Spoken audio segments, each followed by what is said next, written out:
Jadi, dalam video ni kita akan discuss apakah itu NFT, apakah kebaikan dan juga potensi NFT, adaptation NFT dan juga risiko NFT. Sekiranya anda dah tengok video saya ni dekat ML Studio, anda boleh skip kepada part ni. Kat sini. Tetapi saya suggest anda go through balik satu-satu supaya anda dapat the whole point yang saya cuba sampaikan lah. Sebelum kita meneruskan video, jika anda suka kripto, jika anda suka duit, jika anda suka beyond money, pastikan anda menekan butang subscribe dan menekan butang like supaya video saya dapat reach lagi ramai orang. Terima kasih. Video ni agak panjang berbanding video yang biasa saya buat, tetapi kalau anda tengok video ini sehingga habis, sebenarnya anda dah jimat masa, iaitu masa yang saya ambil berminggu-minggu untuk menghasilkan semua benda ni. Bulan lepas kita ada melihat seorang artis yang bernama Nemui menjual lagu beliau di dalam bentuk NFT dan akhirnya lagu tersebut terjual dengan harga 3.5 juta ringgit Malaysia dalam masa 3 jam sahaja. Boom. Dahsyat guys. Dan selepas tu kita ada tengok juga Joe Flizzo ada menukar dia punya profile picture Instagram dia kepada gambar monyet NFT daripada Monkey Kingdom yang berdiri di atas blockchain Solana. Dan kita juga ada melihat brand-brand seperti Adidas, Pepsi dan juga Nike juga turut join wave NFT ini. Jadi apakah itu NFT? NFT adalah non-fungible token. Kalau kita melihat daripada segi maksud, fungible itu adalah keupayaan untuk menukar sama aset ataupun sama jenis dengan satu sama lain dengan nilaian yang sama. Sebagai contoh, emas, 1 gram emas yang saya ada adalah sama dengan 1 gram emas yang anda ada. Jadi kalau kita pergi tukar dekat mana-mana kedai emas, 1 gram emas kita yang ada adalah sama. Begitu juga dengan duit kertas. Duit RM1 yang saya ada adalah sama dengan RM1 yang anda ada. Dan kalau kita pergi beli barang apa-apa dekat kedai, nilaian yang kita beli itu adalah sama. Manakala non-fungible adalah benda yang kita tidak boleh tukar dengan nilaian sama sebab benda ni unik di antara satu sama lain. Dalam konteks NFT pula, untuk lagi senang faham, NFT adalah digital certificate ownership yang dibina di atas blockchain yang direct daripada pencipta tanpa melibatkan mana-mana orang tengah. Jadi pencipta digital asset ataupun NFT ini, dia boleh mint. Mint ini adalah proses untuk menjadikan digital asset itu kepada NFT. Jadi mereka boleh mint macam-macam lah untuk jadikan benda ni NFT. Sebagai contoh, music, event, gambar, video, lukisan digital, tanah di metaverse, avatar di dalam game, items di dalam game, tweet dekat Twitter juga boleh dijadikan NFT. Buat mereka yang belum tahu blockchain itu apa, blockchain adalah sistem penyimpanan data ataupun penyimpanan rekod maklumat yang tidak setempat melalui sistem komputer. Dan komputer-komputer ini dia terhubung di antara satu sama lain melalui internet. Penyimpanan data yang tidak setempat ini ataupun mereka panggil sebagai distributed ledger technology ini, apabila maklumat ataupun rekod data itu disimpan, ia tidak boleh lagi diubah ataupun dibuang. Dan sistem penyimpanan data yang tidak setempat ini dilihat agak mustahil untuk diceroboh ataupun dimusnahkan. Sebagai contoh, sekiranya saya ada sebiji kereta dan instead of ada 1 geran sahaja, saya ada 10 geran di tempat yang berbeza, dan sekiranya geran yang saya ada ini hilang ataupun musnah, saya masih lagi ada 9 geran di tempat yang berbeza. Begitu juga dengan blockchain. Penyimpanan data yang tidak setempat ini dilihat agak mustahil untuk hack semua komputer dalam masa yang sama. Tapi bukan 10 ya, banyak guys. Blockchain ini ada banyak jenis, tetapi kebanyakan NFT dibina di atas blockchain Ethereum. Blockchain Ethereum terkenal dengan gas fee yang agak tinggi, so that's why ada alternatif yang lain seperti Binance, Solana, Polkadot dan banyak lagi. Jadi kenapa harga NFT mahal? Jawapan kepada soalan ini adalah sama dengan soalan yang kita tanya di dalam dunia yang nyata. Kenapa tanah di setengah kawasan mahal dan kenapa tanah di setengah kawasan murah? Begitu juga dengan harga tanah sebelah rumah Snoop Dogg yang dijual dengan harga yang sangat tinggi di dalam dunia metaverse dalam bentuk NFT. Begitu juga dengan lukisan. Kenapa setengah lukisan boleh jadi mahal dan kenapa setengah lukisan boleh jadi murah? Kita ambil satu contoh lukisan digital ya. Lukisan ni daripada Beeple yang bernama Everyday 5000. Beeple seorang artis daripada US. Dia lukis hari-hari selama 5,000 hari. Everyday 5000 ni dilukis hari-hari selama 5,000 hari. Dan kalau kita kira dari segi tahun, 5,000 hari ini adalah dalam sekitar 13 tahun ataupun 13 tahun 8 bulan 5 hari itu exact. Dan dia jual ke semua 5,000 lukisan ini serentak dalam bentuk auction dan akhirnya terjual dengan harga 69 juta US dollar. Jadi kita boleh melihat kerja keras Beeple ini dia melukis hari-hari, bukan senang ya, nak konsisten 5,000 hari. Faktor seterusnya kenapa NFT itu mahal adalah story ataupun perception unik daripada artis tu. Kita boleh melihat CryptoPunk. CryptoPunk adalah NFT, antara NFT yang terawal, dan yang terakhir adalah supply and demand. Bila benda tu rare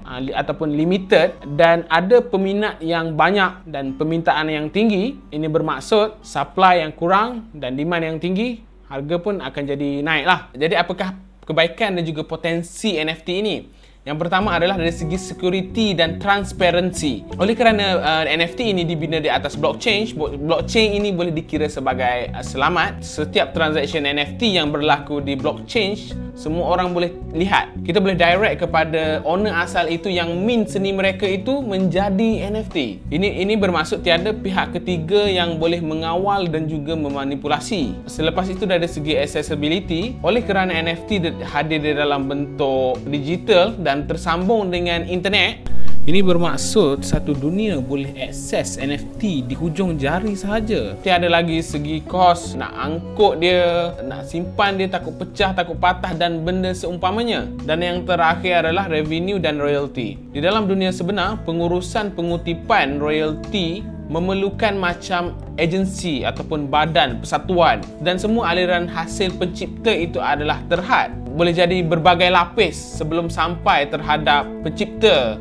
seni itu sendiri. Dengan kehadiran NFT ini, royalty boleh direkod di atas blockchain dan tidak boleh diubah senang-senang. Ini bermaksud apabila NFT itu dijual balik, peratusan hasil akan dihantar secara automatik kepada pencipta seni itu sendiri. Kalau kita melihat kepada fasa adaptation, Rogers Technology Adaptation Curve, saya berpendapat kita masih berada di dalam stage early adopter. Walaupun kita berada di fasa early adopter, tapi ramai jugalah selebriti yang ikut join wave NFT ni. Di antaranya tak lain tak bukan Digo Double G, Snoop Dogg, Jimmy Fallon, Eminem. Gary Vee juga sekarang banyak cakap pasal NFT. Begitu juga dengan brand-brand. Dan last kali saya nak sebut mengenai risiko NFT ini sendiri.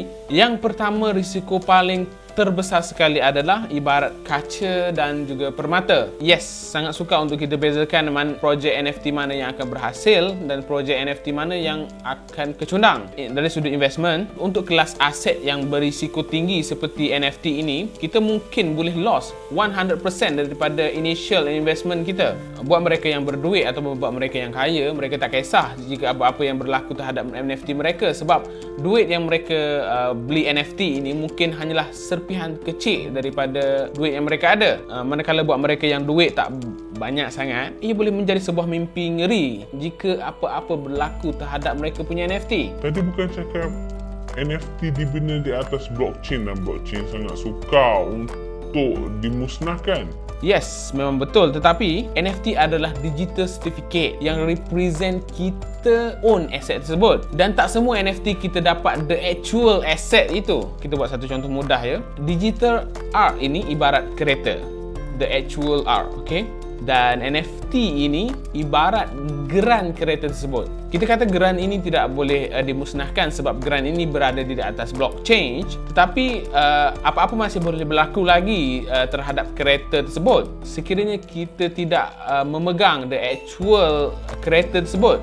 Kita ambil satu contoh mudah, tweet Mona Lisa daripada Jack Dorsey, pencipta Twitter itu sendiri. Jadi Jack Dorsey ni dia menjual tweet pertama yang waktu beliau membuat Twitter pada tahun 2009, dan beliau menjual tweet pertama itu dalam bentuk NFT dengan dan akhirnya terjual dengan harga 2.9 juta US dollar. Jadi pembeli itu akan mendapat digital certificate bahawa pembeli tersebut own the first tweet daripada Jack Dorsey tersebut, dan Jack Dorsey bagi juga metarata tweet tersebut kepada orang yang membeli tu. Tapi let's say lah Black Swan berlaku kepada Twitter, let's say syarikat Twitter ni hilang tiba-tiba.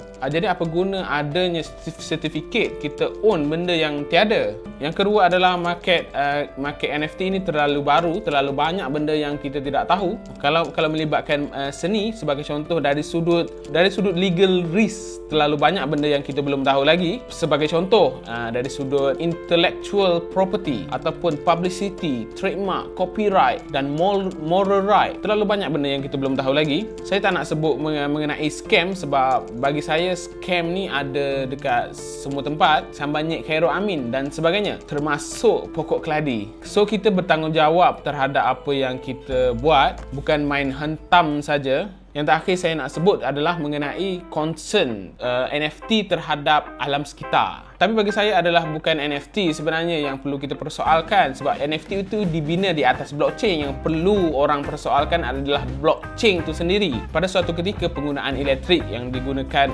untuk securekan sistem blockchain itu sendiri adalah lebih daripada emas dan juga lain-lain. Tapi kalau kita melihat kepada sejarah, masa zaman Fort Henry mempopularkan kereta, adakah kereta yang dibina pada waktu itu mesra alam ataupun eco-friendly seperti mana hari ini? Mesti tak kan? Tetapi semakin lama semakin baik progres yang dibuat, dan akhirnya timbullah jenama-jenama seperti Tesla yang menggunakan 100% elektrik. Begitu juga proses mining dan juga proses mensecurekan aset menggunakan blockchain ini. Seperti sebelum ini, miner ataupun blockchain ini yang paling terbesar sekali adalah berada di China, dan China menggunakan coal ataupun tenaga yang tidak bersih untuk mining ataupun untuk menggunakan sistem blockchain ini yang boleh memberi kesan tidak bagus kepada environment. Namun begitu, kerajaan China telah ban orang China yang berada di China untuk mining ataupun menggunakan sistem blockchain yang menggunakan elektrik yang banyak ini.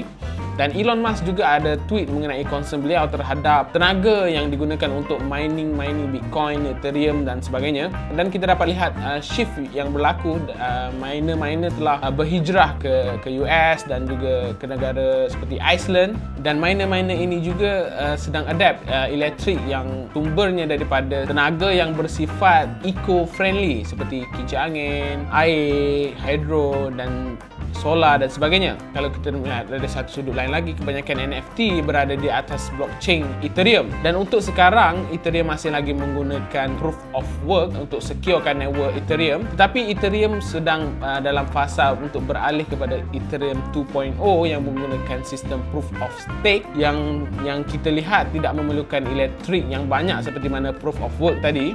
Proof of stake juga dilihat sebagai eco-friendly. Saya akan explain proof of stake pada video yang akan datang. Kalau nak explain kat sini jadi lagi panjang lah video ni. Jadi jika anda rasa video ini bermanfaat, anda boleh share, boleh bagi tahu kawan-kawan. Jika kawan-kawan anda belum tahu ataupun tertanya apakah itu NFT, anda juga boleh support saya dengan tekan butang like supaya video saya dapat reach lagi ramai orang. Terima kasih kerana menonton. Saya Aidin. Assalamualaikum.